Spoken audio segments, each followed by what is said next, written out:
You don't use the 4th overall pick on a running back unless you're fully convinced he's going to be your workhorse back. In theory, that sounds good. My only hesitation with Leonard Fournette is that it's hard to feed a guy 275, 300 times if you're constantly playing from behind. But my bet on him as a top 12 or so running back is that he's talented.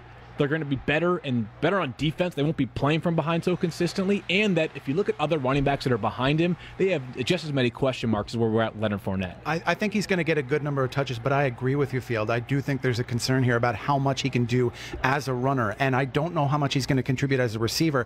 One of the reasons I was a big T.J. Yeldon believer in years past was that he did contribute decently in the receiving game, and I wonder how much Fournette is going to cut into that initially. So in a PPR format, for example, I might be a little bit less apt to aggressively target him. I think he's an RB2. I just don't know how much upside there's going to be. I think what the Jacksonville Jaguars did, and understand there's a new head coach now. Doug Marrone is now the official head coach, and while I'm not the biggest Marrone fan, traditionally he's been pretty good with running backs, and so I think they sit there and they look at their team and you know what, Blake Bortles really struggled last year. Let's take some of this pressure off of him. Let's go more ball control. Let's go much more balanced. Let's try to limit the opportunities that Blake Bortles has to turn the ball over, which was a huge issue for him last year, and let's just pound the rock as much as possible. We've got a pretty decent defense, so if we can keep low-scoring games, try to keep it close, and not get into these shootouts with Bortles, I think we've got a better chance of success. You think about the Jacksonville Jaguars last year, who, believe it or not, were actually top 10 in the NFL in terms of most rushing yards before first contact per carry.